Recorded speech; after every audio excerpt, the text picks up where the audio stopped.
Bueno, vamos a Mateo, capítulo 11.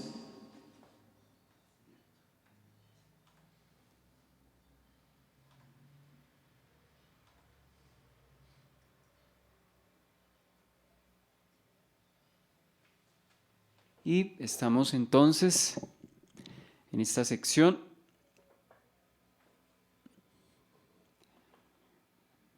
que titulamos nosotros Jesús elogia a Juan el Bautista.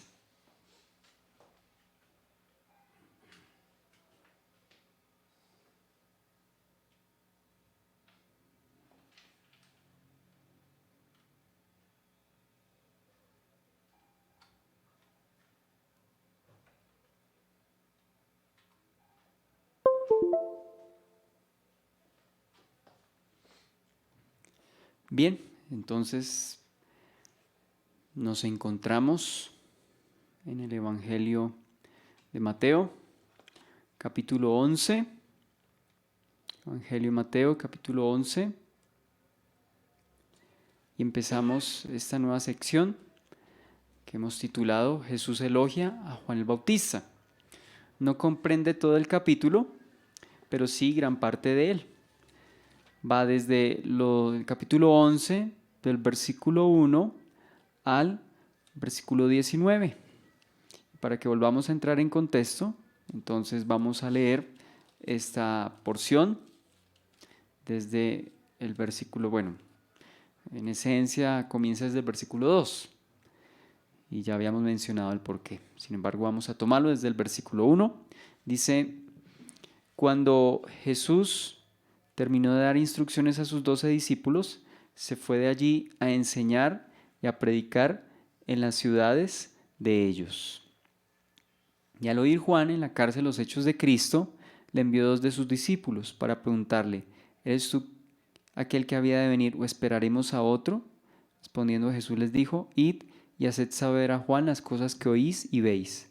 Los ciegos ven, los cojos andan, los leprosos son limpiados, los sordos oyen, los muertos son resucitados, y a los pobres es anunciado el Evangelio.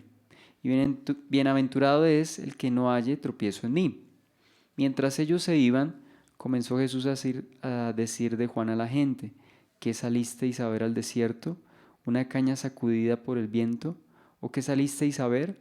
¿A un hombre cubierto de vestiduras delicadas? He aquí, los que llevan vestiduras delicadas en las casas de los reyes están. ¿Pero qué salisteis a ver? ¿A un profeta? Sí, os digo, y más que un profeta. Porque este es de quien está escrito: he aquí yo envío a mi mensajero delante de tu faz, el cual preparará tu camino delante de ti. De cierto os digo, entre los que nacen de mujer no se ha levantado otro mayor que Juan el Bautista, pero el más pequeño en el reino de los cielos mayor es que él. Desde los días de Juan el Bautista hasta ahora, el reino de los cielos sufre violencia y los violentos lo arrebatan, porque todos los profetas y la ley profetizaron hasta Juan. Y si queréis recibirlo, él es aquel Elías que había de venir.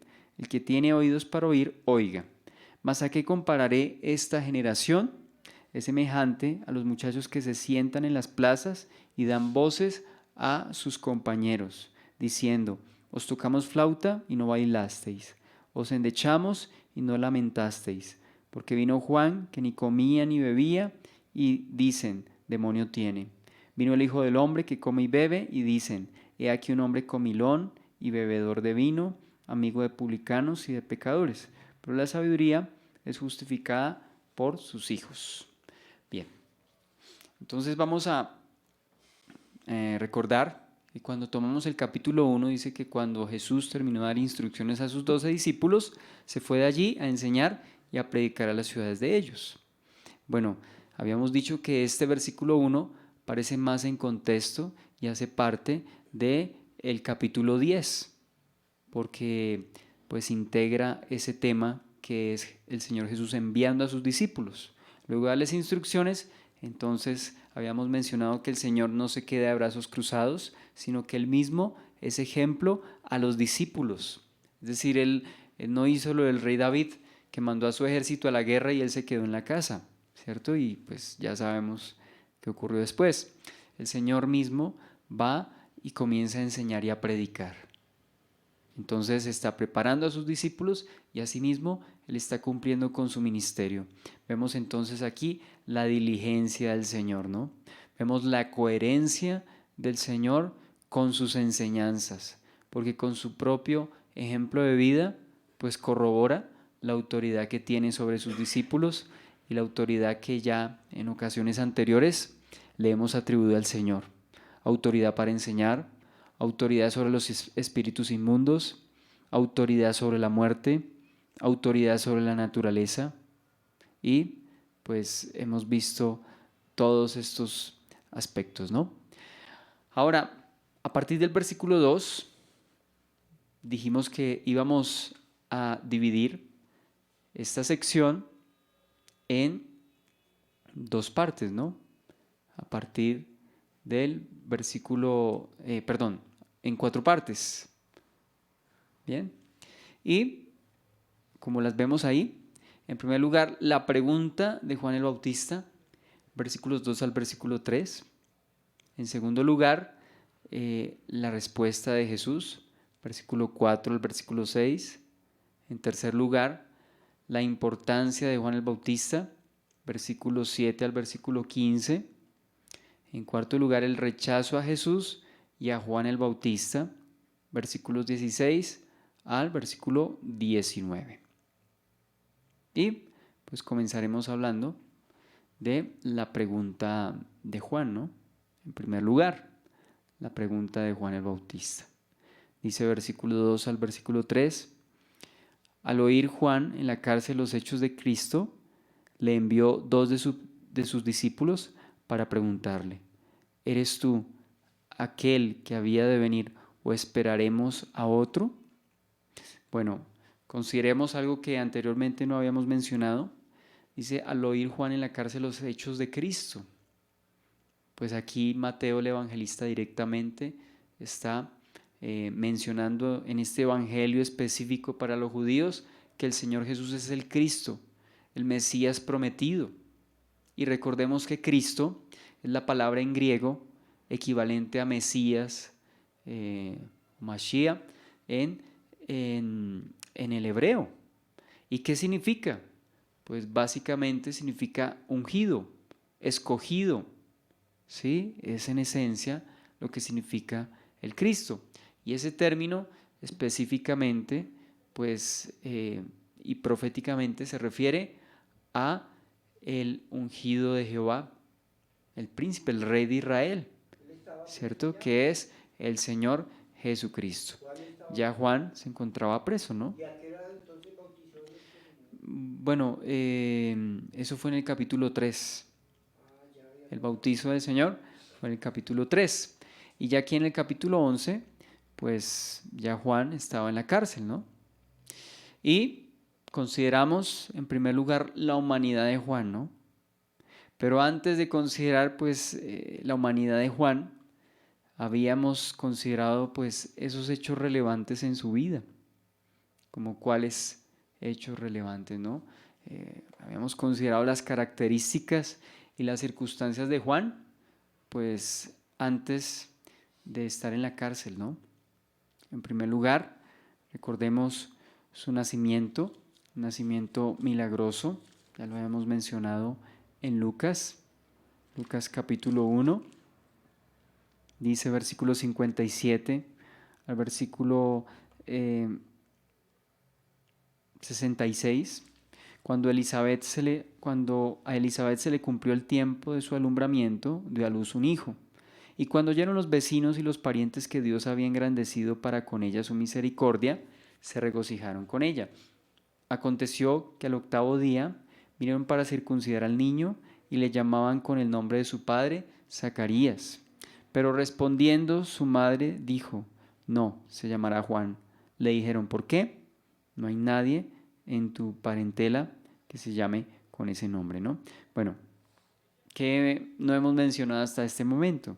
Estaba aquí mencionando apenas el nacimiento, pero el anuncio el anuncio y en el tiempo en que estuvo en el vientre de su mamá, pues son hechos relevantes en la vida de Juan, como ya hemos mencionado. Cuando miramos en el capítulo 1, recordemos que Juan es hijo de un sacerdote, o fue hijo de un sacerdote llamado Zacarías, ¿sí?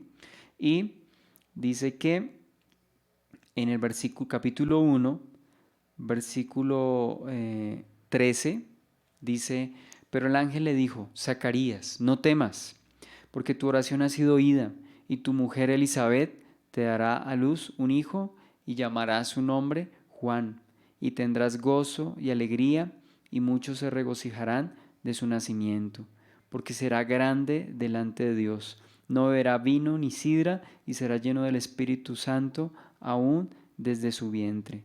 Y hará que muchos de los hijos de Israel se conviertan al Señor Dios de ellos. E irá delante de él con el espíritu y el poder de Elías, para hacer volver los corazones de los padres a los hijos y de los rebeldes a la prudencia de los justos, para preparar al Señor un pueblo bien dispuesto. Bien, hasta ahí entonces el anuncio del nacimiento de Juan. Características, bueno, tiene mucha similitud con los nazareos, ¿no? Dice que no beberá vino ni sidra. Es decir, se está hablando de su consagración, y además de eso dice: será lleno del Espíritu Santo aún desde el vientre de su madre. Esto es uno de los rasgos característicos de Juan el Bautista, que quizá no se hubiesen visto antes en ninguna otra persona. Por eso el Señor dice que entre los nacidos de mujer no se había levantado otro como Juan el Bautista. ¿Por qué? Por las características que ya estamos viendo, ¿no? Que el niño haya sido concebido, ¿cierto? Pero aún en el vientre se ha llenado el Espíritu Santo, ¿no? Y más adelante, habíamos visto cuando María visita a Elizabeth, dice que eran familiares, dice el versículo desde el 39, capítulo 1, versículo 39, en aquellos días, levantándose María, fue deprisa a la montaña, a una ciudad de Judá, y entró en casa de Zacarías y saludó a Elizabeth. Y aconteció que cuando oyó Elizabeth la salutación de María, la criatura saltó en su vientre, y Elizabeth fue llena del Espíritu Santo. Y exclamó a gran voz y dijo: bendita tú entre las mujeres, y bendito el fruto de tu vientre. ¿Por qué se me concede esto a mí, que la madre de mi Señor venga a mí? Porque tan pronto como llegó la voz de tu salutación a mis oídos, la criatura saltó de alegría en mi vientre.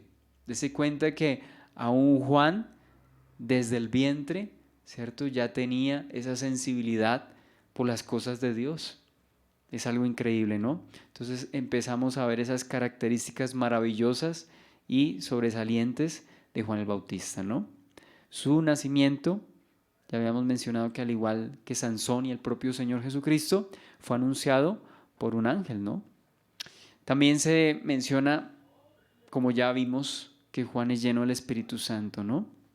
Y pues también veamos que su predicación fue sobremanera contundente, ¿no? Su predicación fue algo increíble, porque eso hizo, dice que, o su predicación, ¿cierto? Todo lo que pues podemos ver en la vida de, de Juan, pues es increíble, ¿no? Todas estas características, todos estos rasgos distintivos en la vida de Juan, ¿no? Y pues como pudimos ver en el capítulo 3, recuerda, y no está de más que nosotros recordemos todo lo que Juan pues mencionó respecto al pueblo que se arrepintiese, y además de eso también pues anunciando al Mesías, ¿no? Mateo capítulo 3, versículo 1, dice: en aquellos días vino Juan el Bautista predicando en el desierto de Judea y diciendo: arrepentíos, porque el reino de los cielos se ha acercado. También quiero apuntar que en Lucas, cuando Juan se menciona que crece, Dice, y todos los que oían,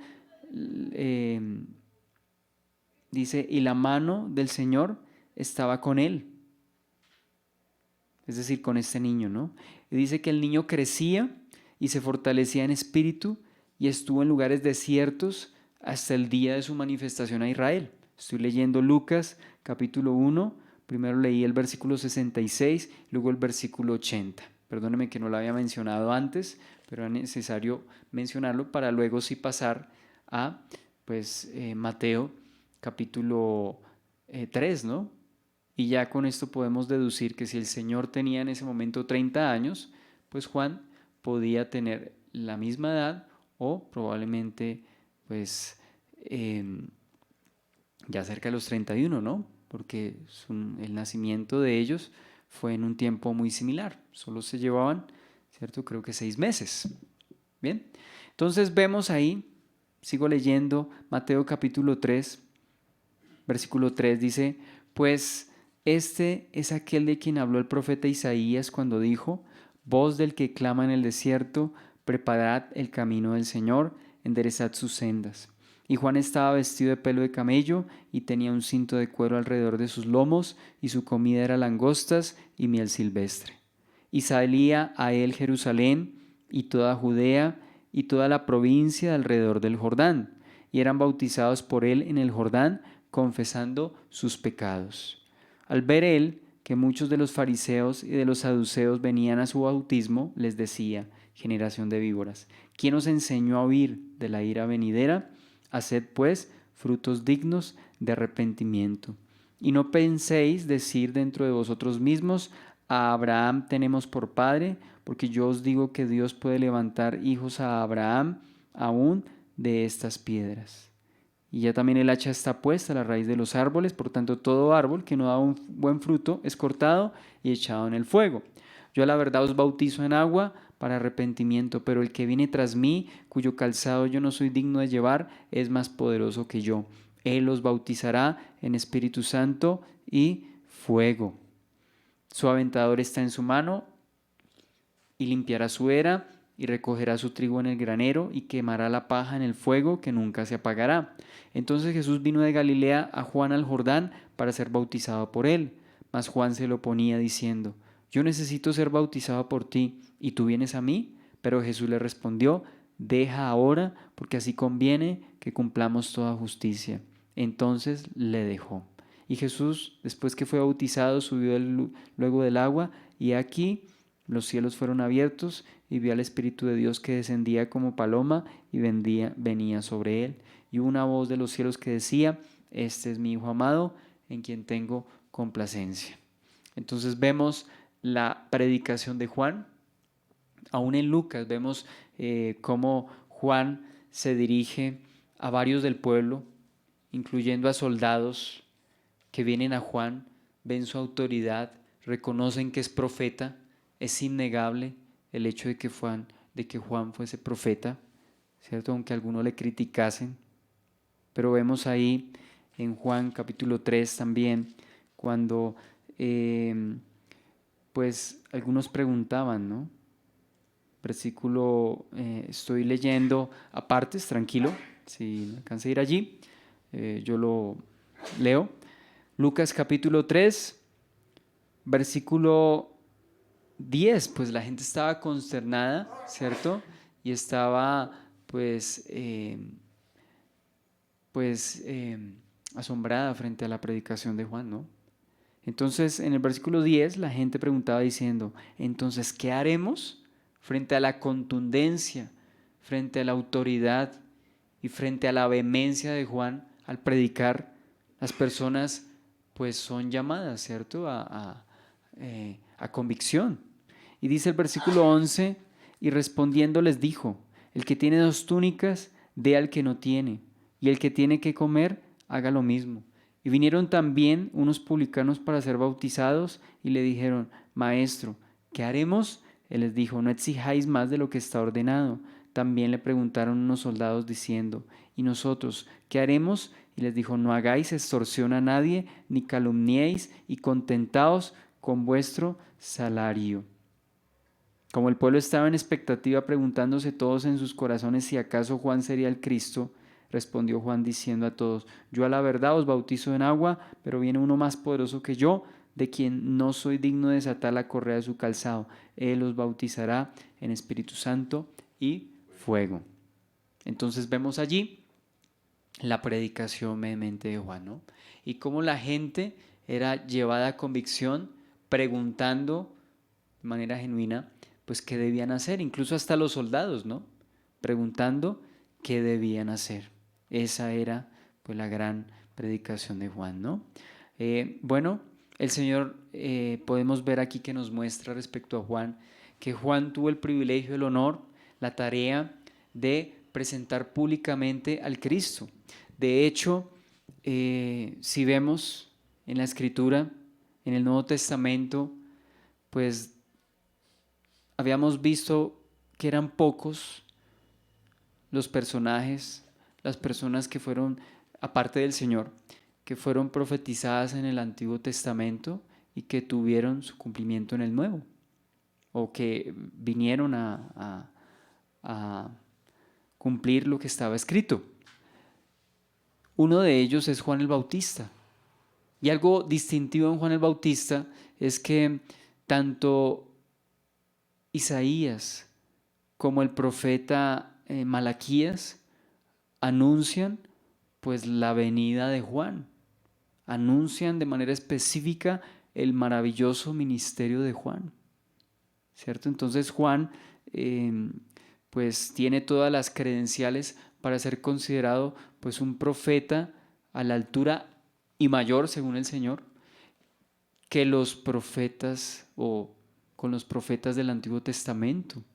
Imagínense estar por encima de la altura de Elías, por encima de Jeremías, por encima de Isaías, de Ezequiel, de Daniel.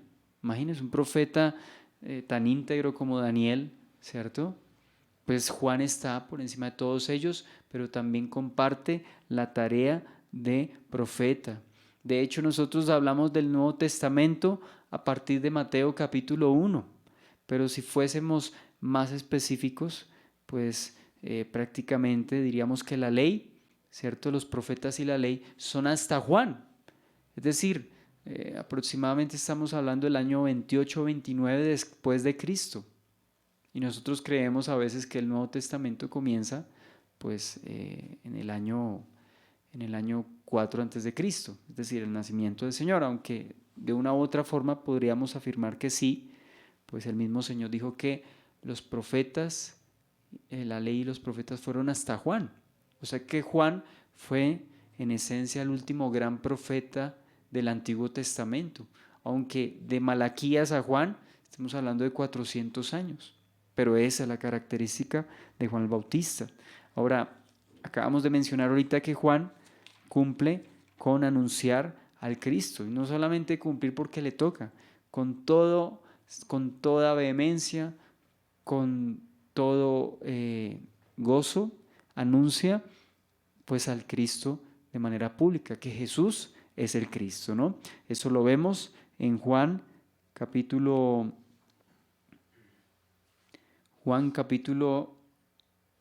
1, versículo 29.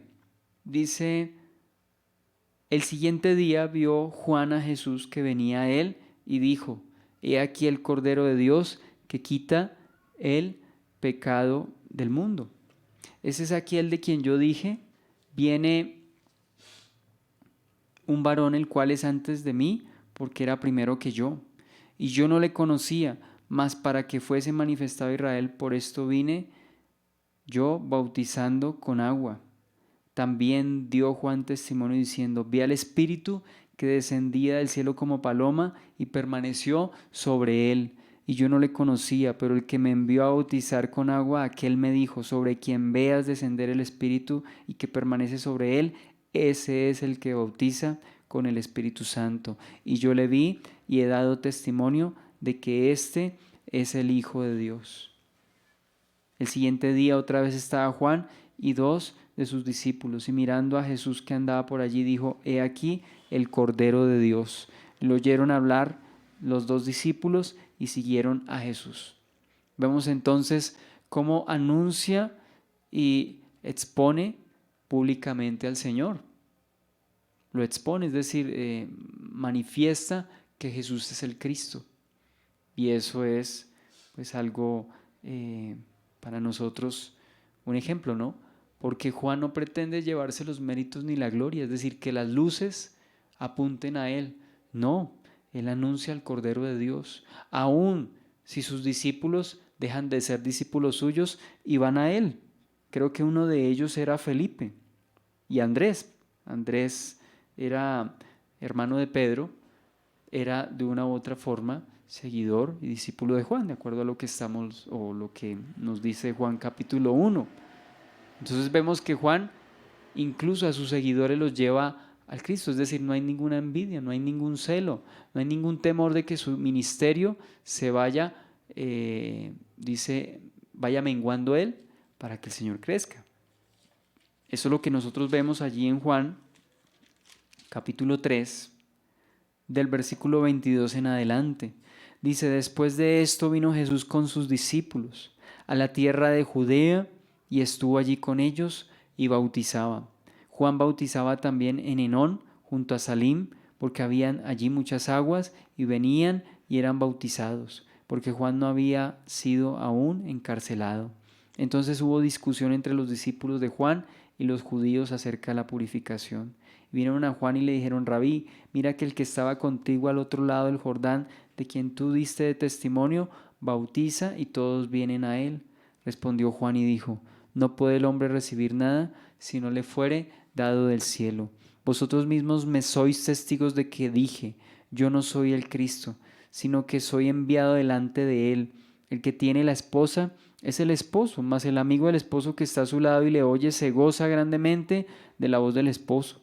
Así pues, este mi gozo está cumplido. Es necesario que él crezca y que yo mengüe.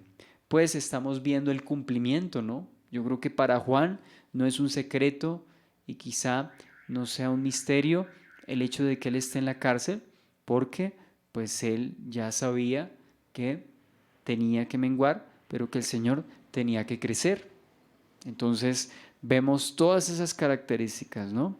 Ahora, también aclaramos que la situación de cárcel de Juan no fue producto de algún pecado específico. Es decir, no había nada en Juan como para decir que Dios lo estaba castigando y que había permitido esas circunstancias. ¿Por qué menciono y cito esto? Porque hoy en día, entre muchos, pues llamándose cristianos, creen que la bendición de Dios es que todo salga bien y es que no estén pasando por apretura económica, que no estén pasando por enfermedad, ni nada por el estilo, ¿cierto? O una prueba. Entonces se niegan a aceptar esas cosas, ¿cierto? Incluso yo he escuchado casos de personas que dicen, no, usted no se declare enfermo, confiésese sano en el nombre del Señor. Entonces, ¿cómo hace uno cuando va al médico? ¿Cómo puede negar los síntomas? ¿Y cómo puede ayudarle el médico si la persona no expresa lo que está padeciendo? Entonces, vemos que Juan, en este sentido, pues está pasando por una situación difícil. Y eso no significa que no sea el ungido del Señor. De pronto algunos pensarán, no, Juan, pues Dios no lo ayudó en ese momento porque permitió que, sí, de pronto fue muy exagerado con las palabras, es decir, ha debido ser más medido, ha debido no decirle esas cosas a Herodes porque se metió en un lío. Sin embargo, Juan no se equivocó y mucho menos el Señor se equivocó al enviar a Juan y permitir que ocurriese todo lo que ocurrió, ¿cierto? Para que se cumpla la palabra, ¿cierto? Para que pues veamos ese ministerio maravilloso de Juan, no solamente estando en el desierto en libertad predicando, sino aún estando en la cárcel. Y pues como veremos en esta sección, pues consideramos y ya empezamos a hablar, ya empezamos a considerar las características pues de Juan, ¿no? En ese sentido. Bueno, también quiero citar al apóstol Pablo, que fue también un hombre que padeció, sufrió naufragios, es decir, él menciona una serie de cosas que le ocurrieron durante su ministerio y alguien diría, uy, eso fue lo que atravesó el apóstol Pablo. ¿Y dónde está Dios entonces para haberle permitido pasar por todas esas cosas? ¿Cómo es posible que le hubiese permitido pasar por todas esas situaciones de calamidad? ¿Cómo es posible que hubiese podido atravesar una situación pues como la cárcel y el martirio de la manera en que al parecer Nerón le ejecutó, ¿cierto? Pablo fue decapitado, según nos cuenta la tradición. Entonces vemos que el caso de Pablo es muy similar, circunstancias que físicamente fueron difíciles y sin embargo eso no niega que hayan sido hombres de Dios. Entonces esto derriba esa teología de aquellos que creen que si no tienen dinero, que si, no están, que si están enfermos o están pasando por una dificultad, ¿cierto? Si tienen persecución, en fin, pues les hacen creer que Dios está enojado con ellos o que a ellos les falta fe. Y eso no es cierto, o que Dios los está castigando. Algo similar a lo que pasó con Job.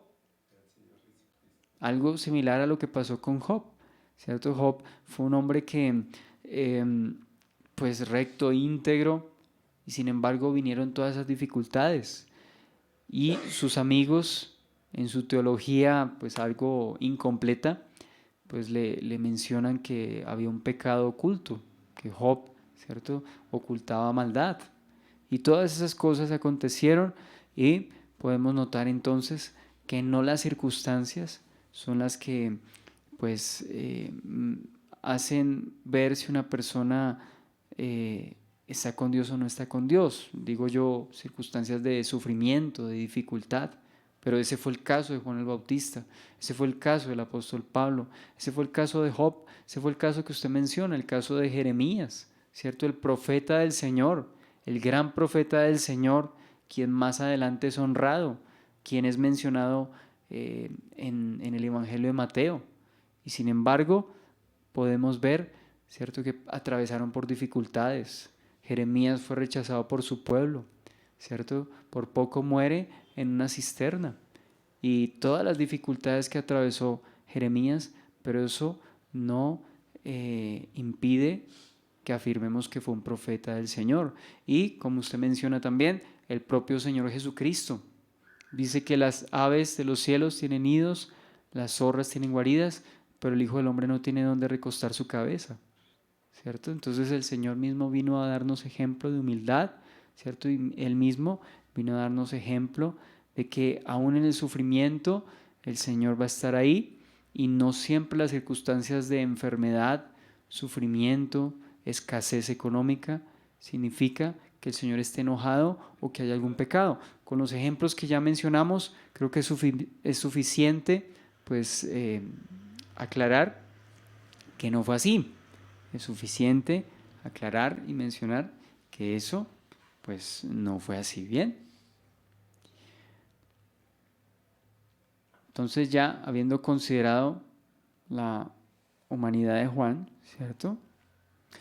Pues no nos debemos olvidar precisamente que él era un hombre, ¿cierto? Un ser humano.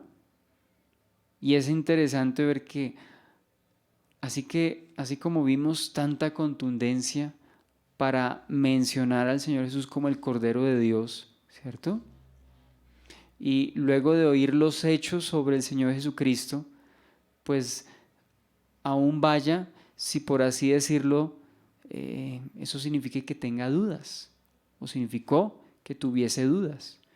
Bueno, ¿qué es lo que en primer lugar entenderíamos cuando Juan pues envía a sus discípulos a preguntar si él era el que debía ir o que tenían que esperar a otro? ¿Qué nos daría a entender? Que Juan quizá tenía dudas, que Juan quizá estaba pasando por una crisis de fe, que Juan quizá estaba pasando, ¿cierto?, por una dificultad. Pues imagínense la circunstancia de la cárcel, ¿cierto?, el estar allí en una circunstancia injusta completamente. Entonces nos haría pensar que Juan quizá en ese momento había pues estaba deprimido y quizá estaba pasando por una crisis de fe. ¿Era malo eso? Bueno, recordemos a Juan, ¿con quién se le compara? ¿Con quién se le compara? Con más que un profeta, bueno, con el Señor Jesucristo, pero además, ¿a quién con qué nombre también se le menciona a Juan? Con Elías, con Elías. Sí, ya hemos mencionado en Zacarías, correcto. Zacarías menciona, dice que va a venir Elías, va a venir Elías, ¿no?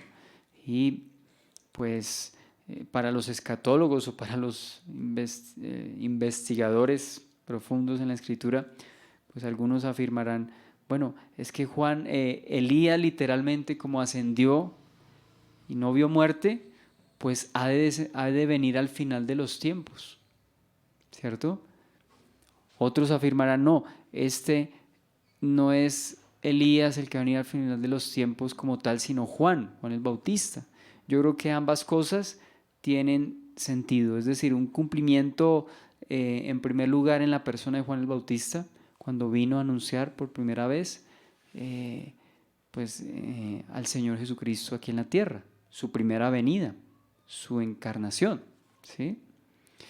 Pero también podríamos afirmar que Elías al final de los tiempos venga, ¿cierto? Físicamente y pues también cumpla esa profecía. Recordemos, y si consideramos las profecías, hay algunos quienes pueden identificar esas profecías de doble cumplimiento. Doble cumplimiento, por ejemplo, algunos identifican que la abominación desoladora se cumplió de manera parcial cuando un rey malvado entre el tiempo de los dos testamentos, estamos hablando más o menos del año 200, 150 antes de Cristo, Antíoco IV Epífanes vino y asoló la ciudad de Jerusalén, ¿cierto? Vino y destruyó, o por lo menos vino al templo y lo profanó, sacrificando en el altar un cerdo. Eso nos dicen los historiadores. Algunos mencionan que esa es la abominación desoladora en cumplimiento parcial, pero que al final de los tiempos va a venir una encabezada por el anticristo como tal, ¿cierto? Por el anticristo como tal. Entonces, por eso mencionaba, me salió un poquito del tema para hablar respecto a esas profecías de doble cumplimiento. Y en este caso, en Malaquías capítulo 4, versículo 5 dice: aquí yo os envío al profeta Elías antes que venga el día de Jehová grande y terrible. Él hará volver el corazón de los padres hacia los hijos y el corazón de los hijos hacia los padres, no sea que yo venga y hiera la tierra con maldición. Entonces, ¿a quién se refiere? Parte de esta profecía, ¿cierto? No podemos negar que se esté refiriendo a Juan. No podemos negar que esta profecía se esté refiriendo inevitablemente pues a Juan. Hay otro pasaje en el cual se menciona que Juan es el Elías que había de venir. Mateo 17,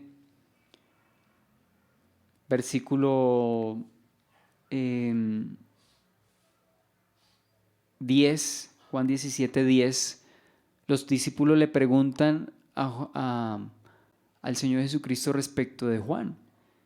Dice versículo 10, entonces sus discípulos le preguntaron diciendo: ¿por qué pues dicen los escribas que es necesario que Elías venga primero? Respondiendo Jesús les dijo: a la verdad Elías viene primero y restaurará todas las cosas, ¿cierto? O sea, está anunciando algo a futuro, pero también está anunciando un cumplimiento en primer lugar en la persona de Juan. Dice: mas os digo que Elías ya vino y no le conocieron, sino que hicieron con él todo lo que quisieron. Así también el Hijo del Hombre padecerá de ellos. Entonces los discípulos comprendieron que les había hablado de Juan el Bautista. Entonces se está refiriendo a Juan el Bautista. ¿Y por qué vemos también otro rasgo característico de Elías con Juan el Bautista? Ambos profetas también en la manera de vestirse, de andar, o sea, y en su carácter, ¿no? Juan, ¿cierto? Yo me acuerdo unas caricaturas que sacaron, unas historietas que sacó la Sociedad Bíblica de diferentes personajes de la Biblia, y una de ellas decía Elías, el profeta de fuego, el profeta de fuego. Y es verdad, no solamente por el holocausto que él ofreció, creo que en el Monte Carmelo, donde demostró que Jehová es Dios, es decir, el Señor vino y consumió el holocausto que Elías ofreció en ese momento, ¿cierto? No solamente por eso, sino por la manera como confrontó al profeta Acab, ¿no? Perdón, al rey Acab y a los profetas de Baal y de Acera. Y más tarde, creo que a otro rey, perdón, al rey Joram, también lo confrontó, aunque no directamente, pero sí le envió mensaje. Entonces podemos ver todas estas características de Juan y de Elías, muy similares. Por eso se identifica a Juan como Elías, por el carácter, por el ministerio, por la manera incluso de vestir, todas esas características. También Poncio Pilato. No, señor. ¿No? No, señor. Mateo entonces nos muestra ese ministerio de Juan el Bautista, bueno, los evangelistas y todas estas características con respecto a Juan. Pero ahora, al hablar de su humanidad, yo había preguntado hace un rato, pues, ¿qué características comparte Juan con Elías? ¿Y a qué profeta se le comparaba? Bueno, dijimos Elías.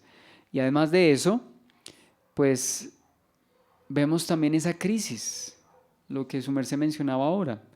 El hecho de que Elías también pasó por un tiempo de crisis, de depresión. No tendría, yo creo que otra cosa, otro nombre, esa situación de Elías. Y pues era un profeta con ese ímpetu, pero también pues con cosas que lo desconciertan a uno, ¿no? Cosas como cuáles, como después de confrontar a un rey, como después de confrontar a los profetas e incluso al pueblo, llevándolos a convicción, luego vemos que la malvada Jezabel, esposa del rey Acab, lo amenaza y pues huye, ¿no? Huye. Elías huye de la presencia de Jezabel. ¿Eso qué nos hace ver? Pues también nos hace ver la maldad de esta mujer. ¿Cómo será que Elías no le huyó? O sea, el propio profeta Elías le huyó a una mujer así. Así sería la fama y la maldad de esta mujer. Que ni siquiera Elías no le huyó al rey Acab, no le huyó a los profetas, no le huyó al pueblo, pero sí le huyó a esta mujer, ¿no? Entonces vemos como esa crisis y algo que uno no esperaba que ocurriera en Elías, si no fuese porque vimos la historia, ¿no? Entonces, Primera de Reyes capítulo 19 dice, versículo 1, Acab dio a Jezabel la nueva de todo lo que Elías había hecho y de cómo había matado a espada a todos los profetas. Entonces envió Jezabel a Elías un mensajero diciendo, así me hagan los dioses y aún me añadan, si mañana a estas horas yo no he puesto tu persona como la de uno de ellos. Viendo pues el peligro, se levantó y se fue para salvar su vida y vino a Beerseba, que está en Judá, y dejó allí a su criado. Bueno, Beerseba es es el extremo sur de pues de Judá, ¿no? De Israel. Beerseba queda al sur. Y dice, dejó allí a su criado. Pues imagínense, se fue solo. Y se fue él por el desierto un día de camino, y vino y se sentó debajo de un enebro, y deseando morirse dijo, basta ya, oh Jehová, quítame la vida, pues no soy yo mejor que mis padres. Y echándose debajo del enebro se quedó dormido, y aquí luego un ángel le tocó y le dijo, levántate, come. Entonces él miró, y aquí a su cabecera una torta cocida sobre las ascuas y una vasija de agua, y comió y bebió y volvió a dormirse. Y volviendo el ángel de Jehová la segunda vez, lo tocó diciendo: levántate y come, porque largo camino te resta. Se levantó pues y comió y bebió, y fortalecido con aquella comida, caminó 40 días y 40 noches hasta Horeb, el monte de Dios. Y allí se metió en una cueva, donde pasó la noche, y vino a él la palabra de Jehová, el cual le dijo: ¿qué haces aquí, Elías? Él respondió: he sentido un vivo celo por Jehová, Dios de los ejércitos, porque los hijos de Israel han dejado tu pacto, han derribado tus altares y han matado a espada a tus profetas, y solo yo he quedado, y me buscan para quitarme la vida. Él dijo: sal fuera y ponte en el monte delante de Jehová. Y aquí Jehová que pasaba, y un grande poderoso viento que rompía los montes y quebraba las peñas delante de Jehová, pero Jehová no estaba en el viento. Y tras el viento un terremoto, pero Jehová no está en el terremoto. Y tras el terremoto un fuego, pero Jehová no estaba en el fuego. Y tras el fuego un silbo apacible y delicado. Y cuando lo oyó Elías, cubrió su rostro con su manto y salió y se puso a la puerta de la cueva. Y aquí vino a él una voz diciendo: ¿qué haces aquí, Elías? Y él respondió: he sentido un vivo celo por Jehová, Dios de los ejércitos, porque los hijos de Israel han dejado tu pacto, han derribado tus altares y han matado a espada a tus profetas, y solo yo he quedado, y me buscan para quitarme la vida. Bien, entonces a partir de allí el Señor le da una triple comisión, es decir, ungir a Hazael, rey de Siria, ungir a Jehú y ungir al profeta Eliseo, más adelante profeta Eliseo. Entonces vemos pues esa crisis en Elías, ¿no? Algo muy similar a lo que ocurrió con Juan, porque Elías presenta esa crisis inesperada, intempestiva, ¿cierto? Pero de esa situación y de esa circunstancia, el Señor no le recriminó, sino más bien le dio aliento, tuvo esa paciencia con Elías, ¿cierto? Pues, para que comiese y se volviese a dormir otra vez. Elías, imagínense lo que es irse a Horeb, ¿cierto? O sea, el Señor no lo había mandado allá en ningún momento, él está huyendo de Jezabel, ¿cierto? Y es un comportamiento algo extraño, ¿no? Irse hasta allá. Sin embargo, vemos aún la piedad de Elías allí, porque no se fue a cualquier parte, sino se fue a Horeb, es decir, se fue al monte de Dios. Yo no sé si esto también es una característica que comparte con Moisés, de querer estar allí, y por eso de pronto están relacionados en la transfiguración, porque ambos suben al monte de Dios. Seguramente Elías, en medio de esa crisis, acude al Señor. Y vemos también esa similitud en la vida de Juan el Bautista. En su crisis, ¿qué hace? Acude al Señor. En su crisis acude al Señor. Y el Señor tampoco le recrimina, como ocurrió con Elías. O sea, tal como sucedió con Elías, también ocurre con Juan el Bautista. El Señor no le recrimina, es decir, no le dice: pero ¿cómo después de todo lo que hizo, cómo después de ver cómo el Espíritu de Dios descendía sobre él en forma de paloma, ¿cierto? Cómo después de que el Señor le hubiese mostrado todas esas cosas, pues ahora Juan el Bautista pareciese dudar, ¿no? ¿Cuáles son las razones por las cuales Juan pues lanza esta pregunta al Señor? Bueno, pues veamos qué podemos decir, ¿no? En primer lugar, lo que ya acabamos de mencionar, una crisis de fe, en la cual el Señor no le recrimina, todo lo contrario, le confirma que Él es el Cristo. Es decir, el Señor, yo creo que con este mensaje no se nos dice cuál fue la reacción de Juan, pero muy probablemente fue una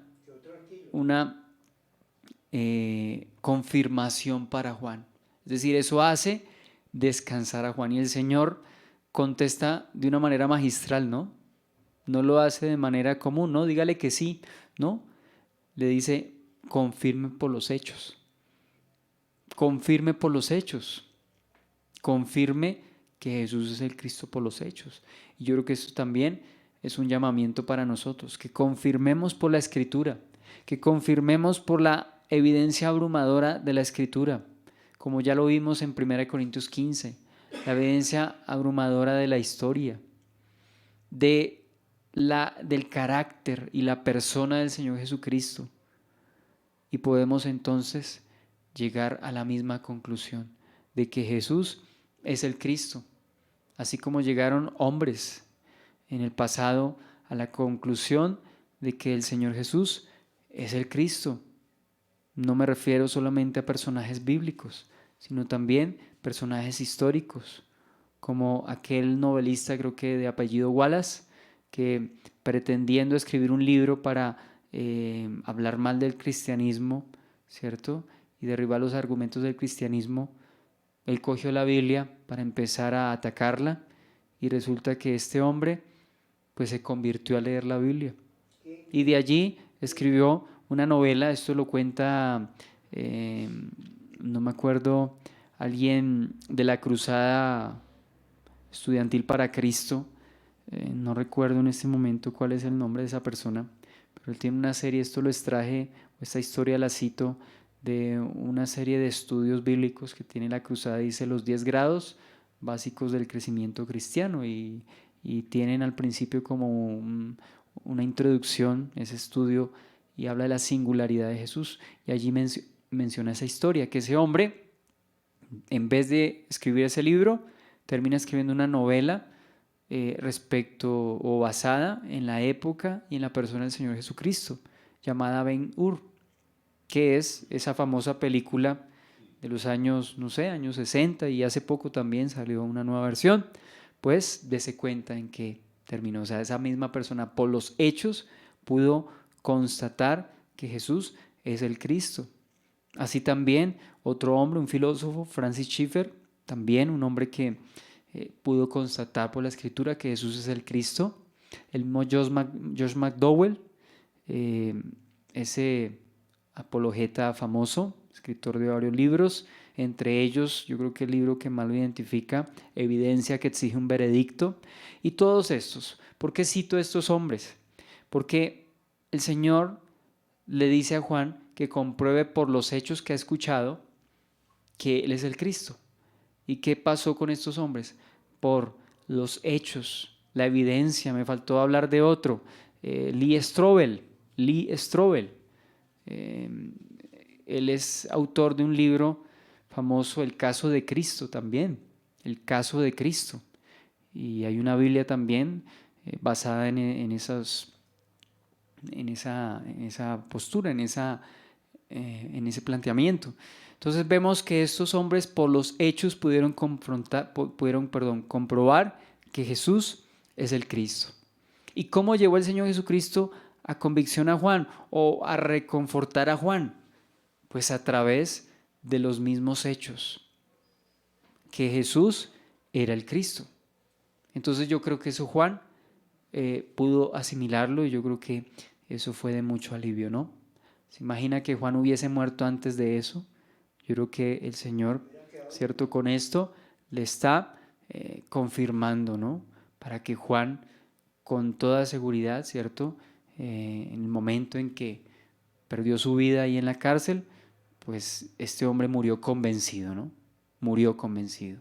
Entonces, ¿por qué la pregunta de Juan? Bueno, ya consideramos esa primera postura y creo yo que es la más aproximada, ¿no? Ahora, perdón, tenga su merced ahí, por favor, ese apunte para concluir lo que voy a decir.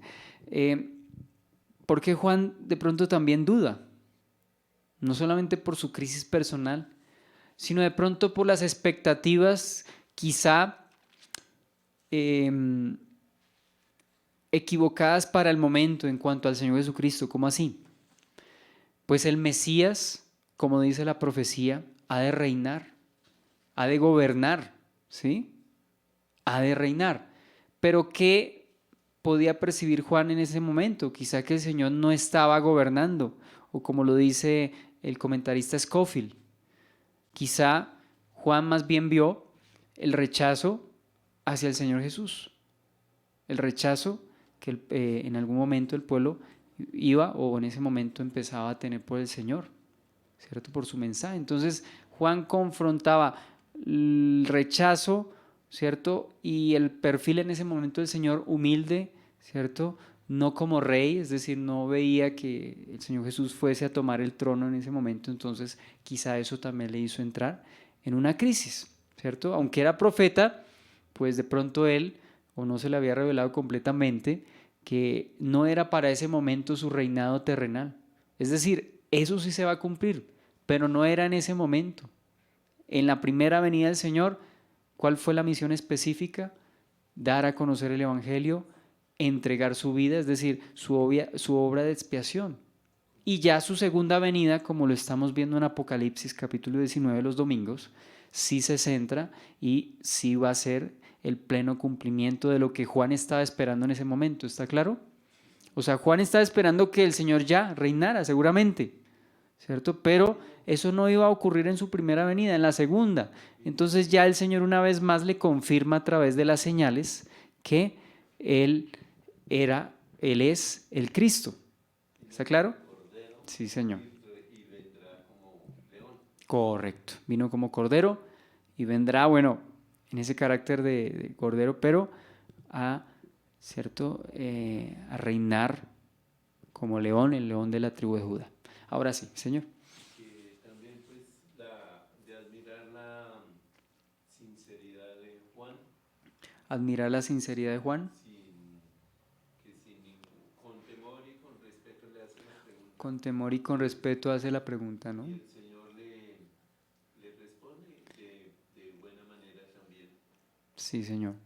Y por eso le exalta también de que él pues es un gran profeta. Bien, entonces hasta ahora hemos dicho, uno, crisis personal de Juan por las circunstancias que estaba viviendo. Segundo, porque de pronto sus expectativas respecto al Señor Jesús, pues en ese momento no se estaban cumpliendo, es decir, no vino a tomar el trono físico de Israel en ese momento, ¿cierto?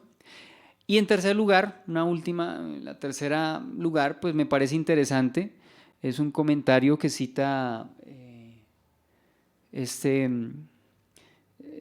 bueno, valga la redundancia, este comentario llamado Los Evangelios Explicados, ¿cierto? Un módulo de Sword, dice lo siguiente, abro comillas, la pregunta no fue motivada por duda alguna o incredulidad de parte de Juan. Esta la hizo para provecho de sus discípulos, para presentarles la oportunidad de que oyeran de los labios del mismo Jesús las pruebas de que su misión era divina, y aún no se le había olvidado la necia envidia que sus discípulos habían manifestado hacia los discípulos de Jesús. Por lo tanto, tomó aquellas medidas que podrían para siempre desvanecer esa envidia, envió a sus discípulos a que oyesen y viesen por sí mismos. Es interesante esta tercera postura, porque Juan, en todo tiempo, antes de que fuese encarcelado, ¿qué vimos nosotros en Juan que anunció? Dice, he aquí el Cordero de Dios. Es decir, llevó a sus propios discípulos a Jesús. Él no quería llevarse la gloria ni quedarse con discípulos. Algo que a veces pasa en las iglesias, ¿no? Ese celo congregacional, no, estos son míos, no. ¿A quién están llevando esos discípulos? ¿O a quién quiere llevar Juan los discípulos? Al Señor Jesucristo, ¿sí? Entonces aquí, este comentarista, de manera muy coherente, pues está diciendo que no era por la duda que él tenía, sino para que sus discípulos por sí mismos se convenciesen, como Juan estaba convencido de que Jesús era el Cristo. Bien, entonces aquí tenemos otra consideración y pues todas ellas coherentes, claras. Y dirá, bueno, al fin, ¿con cuál nos quedamos? Bueno, de acuerdo a lo que hemos visto de Juan, ¿cierto? Pudo haber una crisis personal, ¿cierto? Pudo haber una expectativa, digamos, no completa respecto al ministerio del Señor en su primera venida, como ya dijimos. O sea, que no iba a reinar en ese momento físicamente, ¿cierto? Pero también en medio de su crisis, para reunir todas las cosas, pues Juan quería convencerse a sí mismo y convencer a los que envió, ¿sí? Es decir, De paso, yo pregunto, si tengo dudas, si estoy en esta crisis, de paso me convenzo yo y convenzo a los discípulos que van a preguntar y van a seguir al Cristo, ¿sí? Entonces vamos a, vamos a orar. Gracias te damos, Señor, por tu palabra. Gracias por estos principios, Señor. Ayúdanos a tener esa sencillez, esa perspectiva de Juan, Señor, que no llevó para sí mismo la gloria, no buscó los créditos para él, sino que llevó la gloria al Señor Jesús. Que así también nosotros podamos entender, dice tu palabra, qué tenemos que no hemos recibido. Y si lo tenemos porque lo hemos recibido, ¿por qué nos jactamos? Señor, la gloria es tuya, la honra es tuya, Señor, la alabanza es tuya, Señor. Gracias por esas verdades, gracias por esos principios, gracias por todo lo que nos estás mostrando, Señor. Aún gracias porque en nuestras crisis nos muestras que eres, Señor, comprensivo, que reconfortas, afirmas, animas y levantas, como lo hiciste con Elías, como lo hiciste con Juan y con muchos siervos tuyos que han estado en alguna crisis, en alguna situación de fe difícil, Señor. Pero ahí estás tú, Señor, para levantarnos y afirmarnos.